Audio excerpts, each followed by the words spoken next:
दोस्तों नमस्कार, स्वागत है आपसे जॉब भी तक की में। आइए देख लेते हैं विद्यार्थी जीवन से प्रमुख खबरें।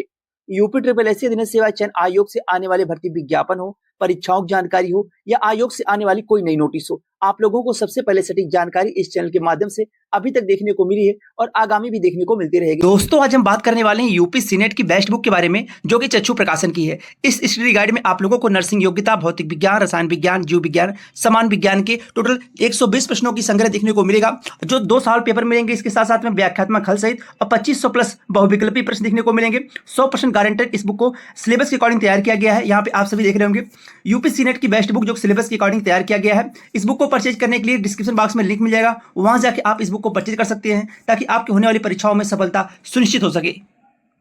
पहले बात कर लेते हैं यूपी ट्रिपल एस अधीन सेवा चयन आयोग के पेट 23 की इसको काट के जेई सिविल भर्ती विज्ञापन, जेई सिविल भर्ती विज्ञापन की शॉर्टलिस्ट और आवेदन शुल्क जमा को लेकर नोटिस तो आयोग जारी कर दिया, लेकिन अब तमाम ऐसी अफवाहें आ रही सोशल मीडिया के माध्यम से कि बीटेक के कैंडिडेट इस भर्ती पे केस कर दिए हैं और परीक्षा तिथि पोस्टपोन की जाएगी। लेकिन सच्चाई क्या है, आप लोगों को पहले ही बताया गया और आज ही बताया जा रहा है कि परीक्षा पोस्टपोन नहीं होगी। अपने तय समय में परीक्षा आयोग कराने जा रहा है 3 मई 2026 के दिन सुबह 10 बजे से लेकर 12 बजे के बीच में। परीक्षा कोई पोस्टपोन नहीं हो रही है, बस आप लोगों को गुमराह किया जा रहा है। कल से इतने कमेंट्स मैसेज आप लोगों के आ रहे थे कि क्या परीक्षा पोस्टपोन होगी, क्योंकि बीटेक के कैंडिडेट जेई सिविल भर्ती विज्ञापन में जहां केवल डिप्लोमा के कैंडिडेट को पात्र माना गया है, इस पे केस कर दिए हैं। तो ऐसा कुछ भी नहीं है। परीक्षा को लेकर आयोग अपनी तैयारियां पूरी कर लिया है और आवेदन शुल्क जमा को लेकर भी नोटिस आयोग जारी कर दिया गया। अगर आप आवेदन शुल्क न जमा किए हो, आप सभी आवेदन शुल्क जमा कर सकते हैं। जो 26,205 कैंडिडेट जो शॉर्टलिस्ट किए गए हैं, और 26,205 कैंडिडेट में यहाँ पे अगर देखा जाए तो 14,500 से लेकर 15,000 कैंडिडेट डिप्लोमा के हैं और बाकी कैंडिडेट बीटेक के हैं। अब बीटेक के क्यों हैं? क्योंकि जब आवेदन की प्रक्रिया शुरू हुई थी तो बीटेक डिप्लोमा एक साथ में आवेदन किए थे, उसके बाद भर्ती माननीय न्यायालय गई थी। माननीय न्यायालय का फैसला आया कि बीटेक के कैंडिडेट आवेदन कर सकते हैं, तो अधीन सेवा चयन आयोग आवेदन की तिथि में बदलाव किया था, यानी कि आवेदन तिथि को बढ़ा के बीटेक कैंडिडेट को आवेदन करने का मौका दिया गया था। लेकिन वहां पे एक ऑप्शन खुल के आ रहा था आवेदन करते समय कि बीटेक के कैंडिडेट को वहां पे क्लिक करना होगा कि ये बीटेक के कैंडिडेट है। तो जितने कैंडिडेट बीटेक के क्लिक किए थे वो सभी कैंडिडेट बाहर कर दिए गए हैं, और जो उसके पहले आवेदन किए थे बीटेक डिप्लोमा मिला के, उनमें जो बीटेक के कैंडिडेट थे उनको शॉर्टलिस्ट में एलिजिबल किया गया है। लेकिन डॉक्यूमेंट वेरिफिकेशन में इन सभी कैंडिडेट को बाहर कर दिया जाएगा जो भी बीटेक के कैंडिडेट होंगे। और आयोग के सचिव जी से अभी पिछले सप्ताह में कैंडिडेट मिले थे, आयोग के सचिव जी का साफ साफ कहना में था कि डॉक्यूमेंट वेरिफिकेशन में बीटेक के कैंडिडेट को बाहर किया जाएगा और दूसरी लिस्ट भी आयोग जारी करेगा डॉक्यूमेंट वेरिफिकेशन की। तो जो डिप्लोमा के कैंडिडेट बाहर होते हैं डॉक्यूमेंट वेरिफिकेशन के, उनको भी दोबारा मौका दिया जाएगा।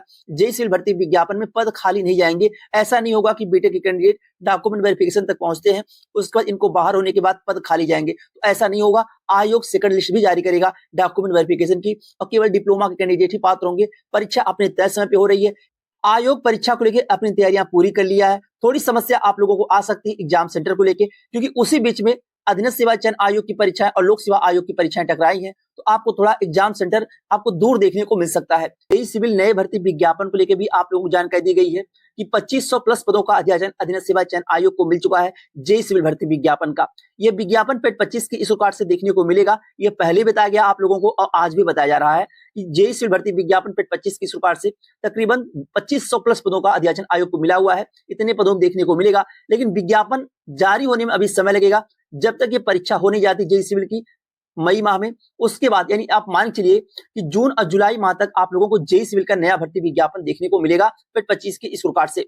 वहीं सहायक लेखाकार भर्ती विज्ञापन की तैयारियां आयोग पूरी कर लिया है।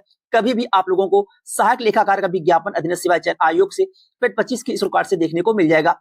वही जेई इलेक्ट्रिकल मैकेनिकल भर्ती विज्ञापन की भी तैयारी आयोग पूरा कर लिया है। अगर आप लोग प्रयास करते हैं, आयोग के सचिव जी से मिलते हैं, तो स्वाभाविक सी बात है कि अधीन सेवा चयन आयोग सहायक लेखाकार से पहले जेई इलेक्ट्रिकल मैकेनिकल का भी विज्ञापन जारी कर सकता है, क्योंकि यह विज्ञापन पहले पेज 23 की सरकार से जारी होना था, लेकिन अब पेज 25 की सरकार से विज्ञापन जारी होने जा रहा है।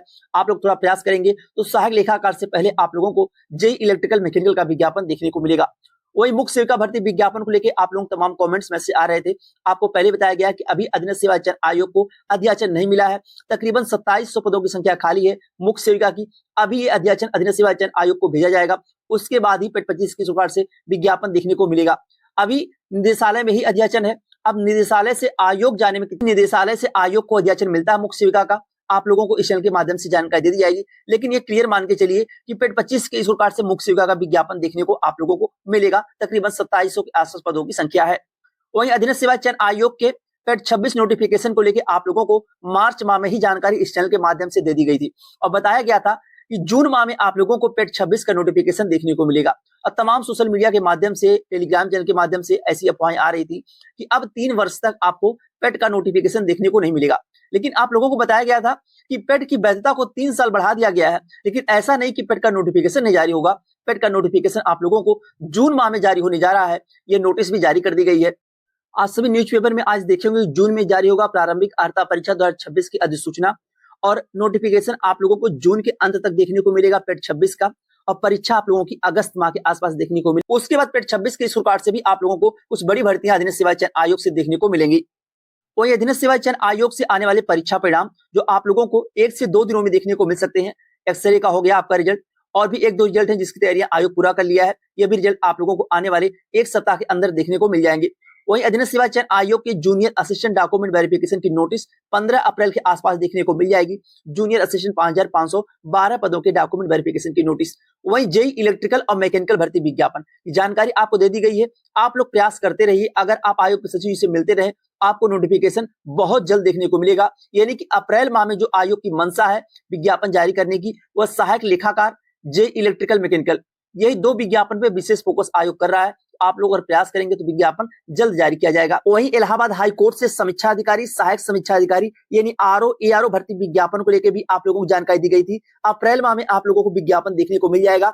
और ये पदों की संख्या जो आपको देखने को मिलेगी इलाहाबाद हाई कोर्ट से, वह 520 के आसपास पदों का अध्याचन इलाहाबाद हाई कोर्ट को मिला है। इतने पदों पर विज्ञापन देखने को मिलेगा आरओ एआरओ का। इसके बाद group C, group D stenographer भर्ती विज्ञापन अभी देखने को नहीं मिलेगा। अभी ये विज्ञापन आप लोगों को अक्टूबर नवंबर माह तक देखने को मिलेगा इलाहाबाद हाई कोर्ट से ग्रुप सी, ग्रुप डी और स्टेनोग्राफर भर्ती विज्ञापन।